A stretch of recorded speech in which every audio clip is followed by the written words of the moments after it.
is me. On my spiritual journey, knowing the 5 things I wish I knew when I was her, which could have saved me a lot of confusion, misdirection, and most importantly, time. Congratulations, if you clicked on this video, that means you're embarking on one of the most important journeys of your life, your spiritual journey. So that's why today I'm going to share with you 5 things that I wish I knew before starting my spiritual journey, so that way you can skip a few unwanted lessons. What's up, sweethearts? Welcome back to my channel. My name is Anya. This is called The Liberation Guide. Here on this channel, we make health and wellness content and also healing content so you can liberate your mind, body, and your soul. Okay, let's get into it.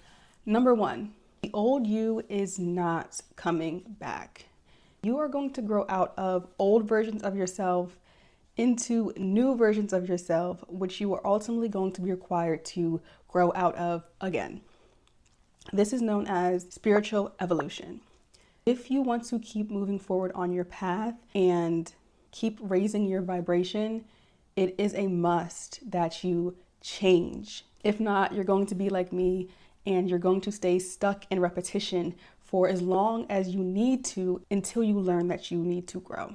When you get into your spiritual path, you are going to learn that you are not just simply a human experiencing the human existence, but a spirit expressing itself in the human existence. Think of it like this.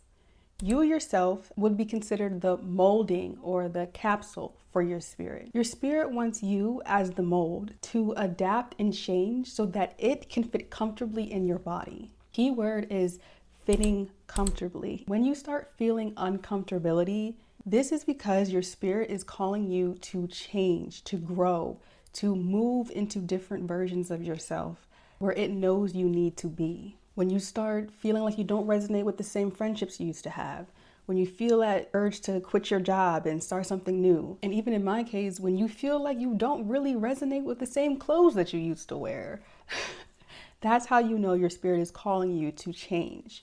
I'll tell you a story. When I started my spiritual journey in 2021, I went full on hippie. I went thrifting for all new clothes to fit this new persona that I thought was a spiritual woman. I was wearing the baggy yoga pants. I was wearing the bandanas, which I still do, by the way. I had my fro picked all the way out. I was wearing colorful 70s clothing, and I didn't care what anybody thought. I was going for it. I was living and breathing in the essence of who I thought I was. Until one day I looked in the mirror in the same clothes that I started with, and I just felt like I didn't fit in those clothes. They fit to my body, but they just didn't feel like me anymore. And in that moment, that's when I knew that I was going through a spiritual upgrade. Feeling like you don't resonate with certain things anymore, that is the main indicator that your spirit is asking you to level up. Okay, number 2, you are going to go through the love and light phase. Now, I have a love-hate relationship with the love and light phase because we all go through it. And by the time you reach the end of the love and light phase, you feel like someone's just pulled a blanket from over your eyes and it's just been the biggest illusion this whole entire time. So it goes something like this. You have your spiritual awakening, right? And now you're finally seeing life in all of its beauty and all of its divinity and everything magical about our existence here on earth. And then after you learn how perfect and in divine order everything around you is, you learn that everything around you that you see is so beautiful and so gracious also exists within you.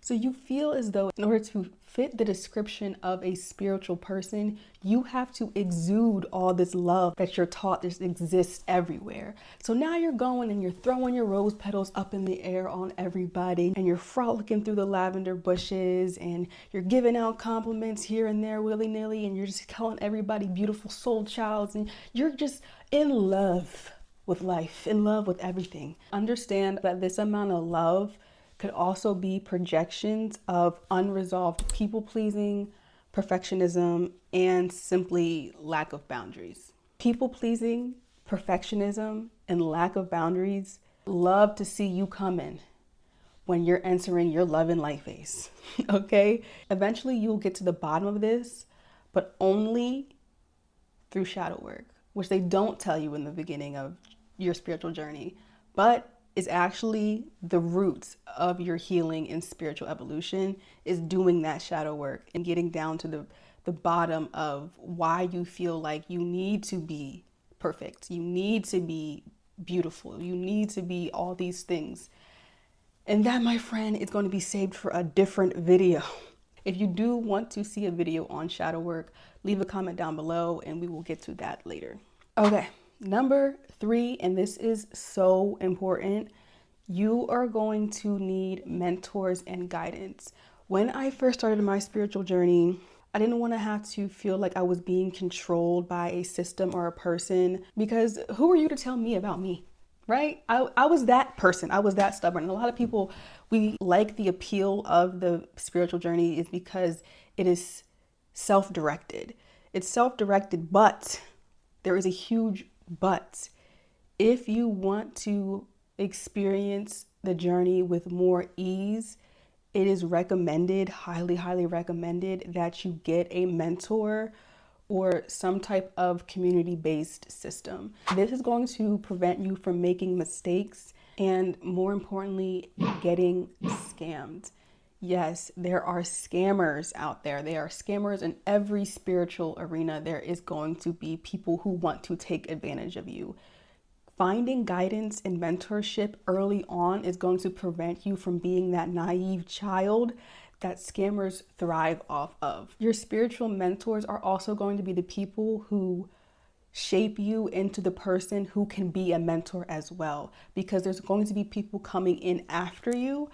I wouldn't have the knowledge I know now that I teach on this channel if I didn't have my mentorships. If I didn't watch hours and hours of Jay Shetty, if I didn't read Deepak Chopra, I wouldn't be sitting here as the person I am coming to you. These people are going to teach you things like spiritual terminology. I just now recently learned what ATRs mean, what a spiritual court means, what Ifa or the Orisha means. So I'm just moving through my spiritual journey kind of blindly and undirected because I thought that I could just do it by myself. Don't do that.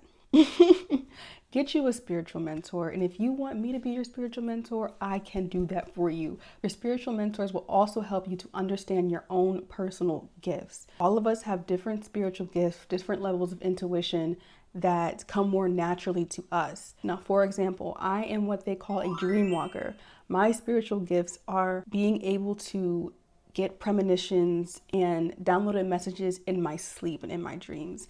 There's been numerous times in the past before I met my spiritual mentors where I would have a dream and then certain elements from the dream would appear to me in my day-to-day life and it would shake me to my core.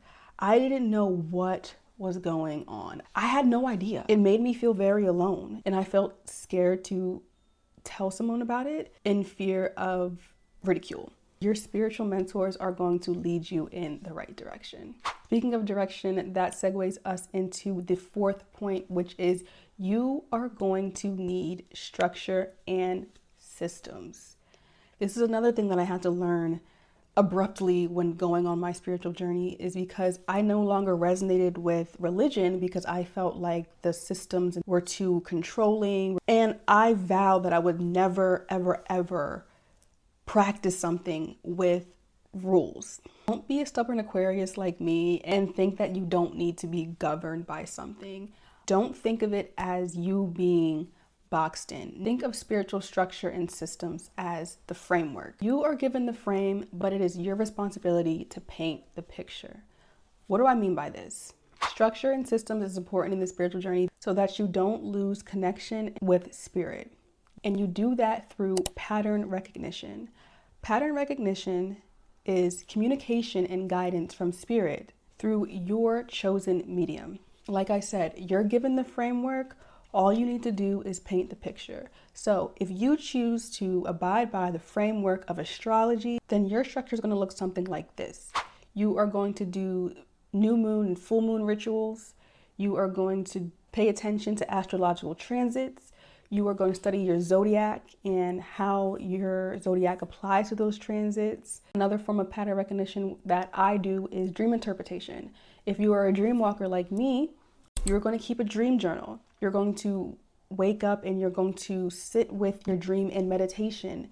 You are going to do things like spiritual baths, keeping an altar, getting readings. These are all structures so that you can identify patterns on your spiritual journey. That is because we are still humans. We cannot directly speak the same language as spirit. So spirit gets crafty and starts sending you patterns. You have to be inside of a framework that you understand clearly in order to recognize these patterns. This is why people who don't believe in astrology don't feel like anything is happening to them when certain things are going on. And the people that do feel it much more intensely. This is because they have committed themselves to that system. And number 5, which I feel like could be the most important, it gets lonely. And it is meant to be. The whole mission of your spirit is to guide you back to yourself, to face yourself, to understand yourself by yourself. I know you've heard the term, no one is coming to save you. No one is coming to save you. There will be help along the way. There will be people that are sent to you. There will be opportunities. There will be moments where you feel like you did not do this on your own. But at the root of it all, you are responsible for listening to your spirit and following those calls to action. You are responsible for seeking out the mentorship. You are responsible for becoming more self-aware. You are responsible for healing those wounds that exist in the shadows, not being too perfectionist, not having lack of boundaries, and not people-pleasing all the time. You are responsible for shedding out of those old patterns and old versions of yourself. It is all on you. The spiritual journey gets lonely in this way because once your spirit has decided, I think you have expired this lesson and it's time to move on, you're going to have to move on by yourself, whether you like it or not. You're not bringing along the old version of yourself that no longer resonates with your spirit and cannot get you through the doors of success. You will not align or meet up with your goals, dreams, aspirations. You will not align with that perfect character that you have on your vision board or you have in your head and in your heart until you yourself have become that match. That's why I really like the spiritual journey, because it does put an emphasis on internal work and knowing that you have the power and you have the ability to become what you want to become solely because it's in you. All you have to do is dig deep enough to go and reach it and embody it moving forward. Okay, sweethearts, I started rambling a lot at the end, but I am so glad that I got the opportunity to sit back with you. If you really like this video, go ahead and give it a thumbs up and comment down below if you noticed any of these things that happened on your spiritual journey so far, or if I missed anything, also comment that so the next person can know what to look out for on their spiritual journey. Thank you so much for tuning in, and I will see you guys all next week. Bye.